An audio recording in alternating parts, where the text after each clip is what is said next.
माझा अर्ज भरल्याच्या दिवशी सांगितलं होतं की ही जी लढाई आहे ती सर्वसामान्य जनतेच्या स्वाभिमानाविरुद्ध प्रस्थापितांची आहे आणि सर्वसामान्य जनतेच्या स्वाभिमानाचा विजय हा दणदणीत झालेला आहे आणि लोकांनी मला भरभरून मतदान दिलेलं आहे आणि सर्वसामान्य जनतेच्या स्वाभिमानाचा हा विजय झालेला आहे आणि तसंच माझ्या सर्व कार्यकर्त्यांचा हा विजय आहे आणि सगळ्यात मोठा माझ्या नानांच्या पुण्याचा हा विजय आहे।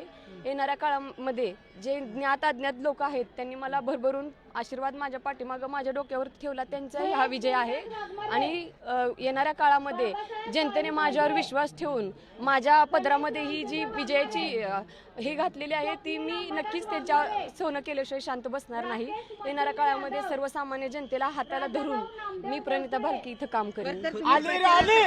अनेक ठिकाणी अनेक गल्लीत जात होता त्या महिलांचं एक वेगळं प्रेम तुमच्यावर दिसून येत होतं, काय सांगाल ते मतात रूपांतर झालं म्हणा? 100% झालेलं आहे मतात रूपांतर। सर्वसामान्य प्रत्येक या तालुक्यातील या शहरातील प्रत्येक महिलेला मला लेख म्हणून त्यांच्या वटीत घेतलं आणि हा त्यांचा विजय आहे।